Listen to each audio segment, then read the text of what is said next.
Well, every school in Winnipeg is closed today due to the storm. And let's get what's happening with Shelley Amos. Shelley is the superintendent for the Pembina Trails School Division. She is also the chair of the Winnipeg Metro Superintendents. Good afternoon, Shelley. Good afternoon, Marjorie. What is the latest right now regarding school closures in Winnipeg? Yeah, thanks for asking the question. It's been a challenging morning right across the city, as we are all aware and became aware this morning. And so we do have all schools closed in all of the school divisions across Winnipeg, including the DSFM. That's a rarity. The last time I think school divisions in Winnipeg closed, it was 2022, when there was sort of a citywide preemptive plan for a storm that maybe didn't end up transpiring the way it was predicted to. And so in that situation, that call was made earlier and there was some planning time. This morning was a totally different situation as things were deteriorating on the fly very early this morning. And so decisions had to be made based on the information that we had at that time. I want to ask you about this because there was a notice that went out to some school divisions. I think Louis School Division was one that asked that any students or staff that were already in school were asked to shelter in place. What were the school divisions seeing in terms of people that arrived at the schools before notice that maybe schools were closed today? Yeah, and that was one of the challenges this morning. So thank you for that question. We made the call 6 o'clock this morning that we would not be able to provide busing across the city, but schools initially were going to remain open. At that time, Winnipeg Transit was running, and I think it has been running all morning, and the perimeter was open. And so we look at all of those components when we make that decision. But as the morning went on, things deteriorated, and WPS issued traffic advisory that roads were deteriorating. And so when we had that information in hand, we had to reconvene and ended up making the decision to close schools. But we have schools who start at different times across the city, and, some high schools might have had practices in the morning, et cetera. Certainly our custodial staff are there in the morning. So we did have schools where some students shown up in the morning prior to making that call, or as we were making that call, or perhaps they didn't see the communication in time. So staff were at schools to welcome students and then contact parents to make their way back when it was safe to do so, to pick up their child. I wouldn't have numbers for you. I know in Pembina Trails, the schools that I've talked to had a few students, 2 or 3 at the school, and in some cases, daycares that had opened earlier had students there. There have been some concerns from parents. There have been some comments on social media, as you can imagine, that some parents felt that the notice that the closures went out a little bit late. How do you respond to some of the concerns that parents may have about when the decision was made to close the schools?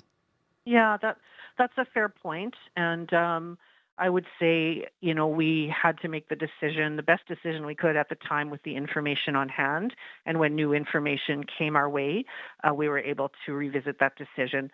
And so that may have been a little bit later than many people would have liked, including ourselves. I can only acknowledge that. And we'll, of course, review and take today as a learning experience to determine what processes should be in the future. We do our best to communicate as quickly as we can using multiple sources of communication from each school division, including media.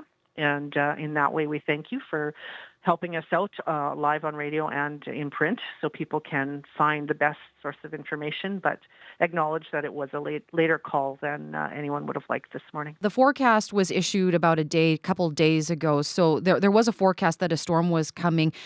Did that factor at all, or did the school divisions, kind of go off of the forecast, or because we did have a forecast earlier this week on the storm?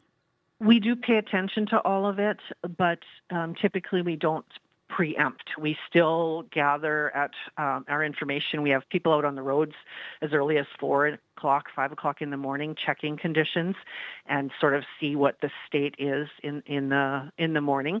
Again, this morning transit was still going. The perimeter was still open when we were making that call. So we do pay attention to it for sure, and it does factor into the decision, and then we make a real-time decision. For the students and the staff that are in schools that have had to shelter because of the storm, I mean, what kind of services or what will be provided to them, given that some folks obviously obviously are staying home and that they've had to, but they're in these buildings already while we're still in this storm?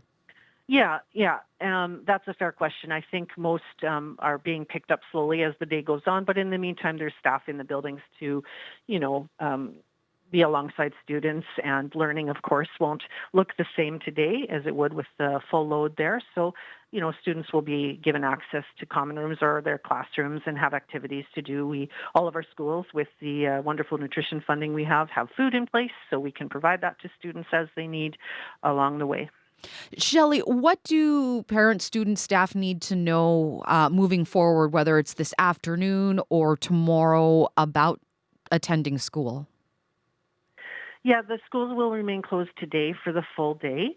And tomorrow, you know, will be a new day. The situation with the weather is expected to have passed by today. But of course, we'll always take a look again and try to make that call again at 6 o'clock in the morning with the information we have on hand. At this point, we're expecting that all of our schools will be able to open tomorrow.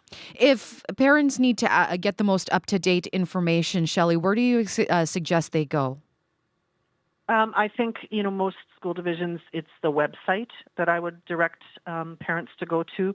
But we also have other communication tools in different school divisions, different softwares. So wherever parents usually go to get that kind of information. But right now, while the system is closed for today, I would say each school division's website would be the best place to go. Just an acknowledgement and a thank you to everybody, you know, from the staff and families. We know it was a bit of a later call.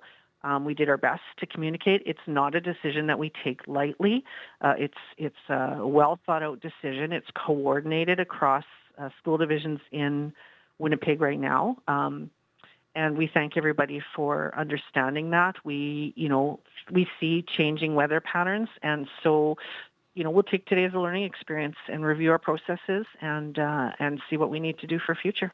Shelley, I really do appreciate you joining us today here. Thank you so much for your time, and stay safe out there. Thank you.